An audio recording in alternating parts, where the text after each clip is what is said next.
Hey folks, if you enjoy the show and you want to help us make more videos, please do consider supporting us on Patreon. Okay, thanks, bye, love you.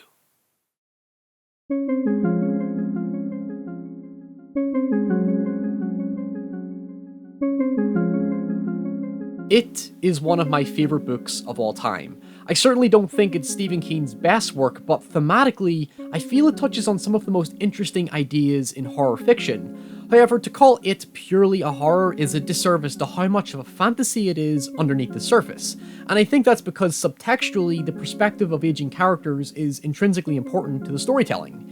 It is a coming-of-age story from two interwoven timelines, one of the kids coming to terms with their own mortality, and one with the adults accepting their eventual departure. Outwardly, it's quite bleak, but it's Stephen King we're talking about, so this is quite tame in comparison to some of his work, yet the conclusion is bittersweet enough that, as an adult, you can certainly appreciate the nostalgic appeal of the narrative regardless of what decade you're born in.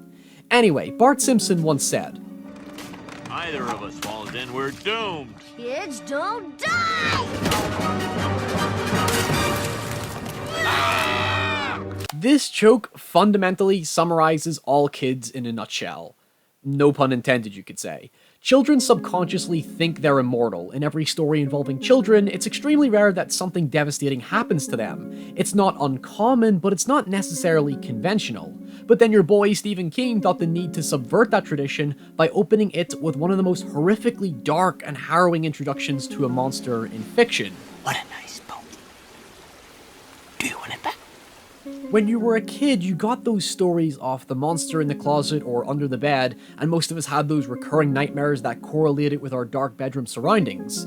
It tonally goes for that feeling, with most of the events occurring around reality becoming distorted by fantasy, such as brief random sightings of it, imagery of balloons contrasting with blood, or photos coming to life. A lot of people jump to the campy Tim Curry miniseries as their source of knowledge for the story, but it's a partial discredit, if indeed relatively close to the type of story King was trying to tell at times, where it wasn't so much trying to be scary as it was trying to depict how troubled these characters' lives have become and how they gradually come to confront their biggest fears. This is battery acid, you slime! The kid's story is about trying to overcome a seemingly unstoppable threat without the help of adults or authority, and without the knowledge of how to defend themselves. Then the adult story is the resulting trauma that has impacted their perspective of the world ever since. The two perspectives go hand in hand with each other, so neither aspect is more important than the other, but the children's story ultimately has the most substantially interesting and provocative things going on. The balance between fantasy and horror is a two-way street. The horror of it serves to perpetuate a foreboding sense of dread and death, while the fantasy is a response to innocent childhood stories involving magic and make-believe, and of course becomes crucial to how they eventually defeat it as children and adults. Its most unique stylistic feature is how King focused on the loss of innocence by framing the story as a generic kid's fantasy that's become intruded or intercepted by graphic adult horror. There is a perpetual tonal conflict that occurs very deliberately that jumps between being quirky and humorous to being outright unpleasant. The opening death of Georgie sets the morbid tone moving forward. Pennywise the dancing clown becomes an immediate metaphor for distrust and a generalized image for stranger danger, giving the impact of clowns both positively and negatively in childhood throughout time. But let me clarify one major misconception for those who haven't read the book. Pennywise isn't in it all that much. His importance can never be understated, but his presence is astonishingly minimal in comparison to how many other creatures it chooses to imitate. For each of the kids, it appears in the form that's indicative of their fear. For example, a mummy, a rotting corpse, a werewolf, a similar creature from the Black Lagoon, a massive bird, a giant spider, and strangely, out of all of them, a big eye. What reinforces the theory that it's based on fear is that most of these mimics are from monster movies the kids have recently seen. And notice I use the word theory. There is very little in the way of explanation. Most of the deduction is speculation than grounded in fact, that actually proves important to the overriding tension of the story and keeps within the innocent mindset of the children. This makes the subsequent adult story feel more real because it becomes a self-reflective experience for the characters trying to make sense of the complexity of their childhoods when confronting it again. Going back to that opening scene, however, the graphic nature of 6-year-old Georgie's death, he gets his friggin' arm ripped off, is physically important to breaking any illusion that the kids are safe. turning the quiet, peaceful middle-class town of Derry into a palpable nightmare. The miniseries uses implication, which, as I said in my Texas Chainsaw Massacre video, is quite an effective way to toy with the imagination of the audience, but here, seeing it confirms and reinforces our anxiety moving forward. The role of Derry itself can't be understated either, as the references to seemingly unrelated murders in the first 2 chapters of the book highlight how unnaturally high violence is in the town. But even with this realistically unusual occurrence, the kids' strange encounters are shrugged off as just their imagination by most of the adults, further intensifying their vulnerability as it is able to exploit their young naivety. The town itself subtly has control over them and the adults. This is largely in part to how it's very much alluded to that Derry is it, in that it was a prehistorical alien that hibernated and technically colonialized the town, hence the sewer system that spreads throughout furthers the implication that everybody rests figuratively within the clutches of it. The application of mature themes to the young characters heightens their authenticity beyond being merely victims to it. For example, Bill is suffering from the stress and guilt of his brother's death, Eddie is sheltered and smothered by his straining mother to the point of near obsession, given he eventually marries a woman that looks like her, and Beverly has an abusive father.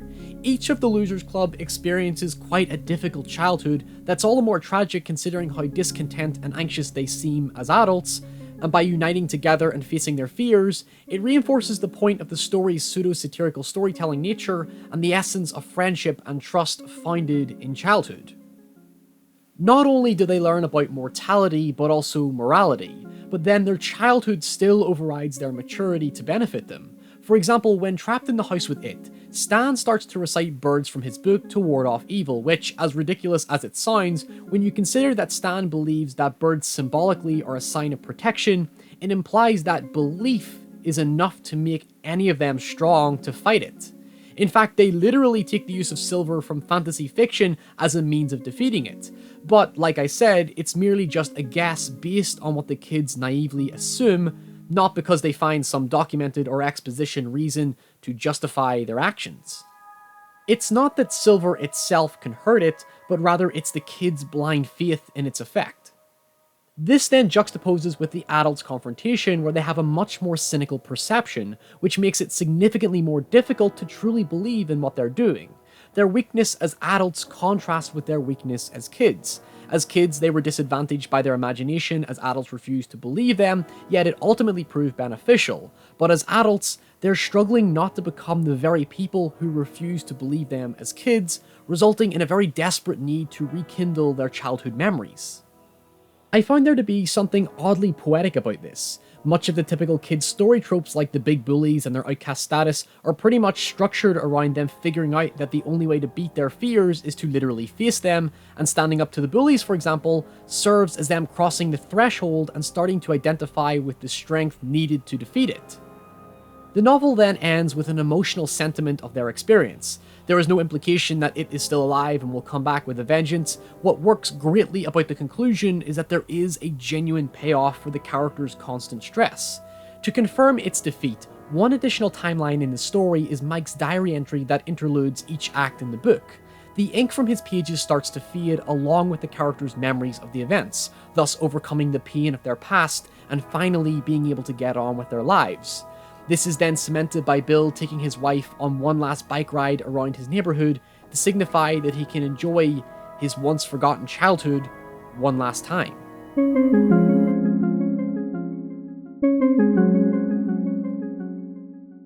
When I got to the end of it, I almost forgot it was a horror story.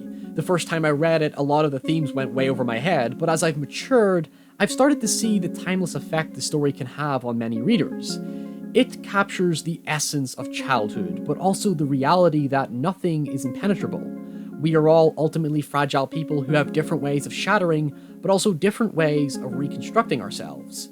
You can almost treat the story as an allegory not just of the importance of childhood, but the importance of self-confidence and the unity we have with our closest allies that strengthens our internal armor. So don't misconstrue the story as purely horror. It's as much of a character study on the influence of horror in our lives, and subsequently, its necessity to understand where our inner strength lies.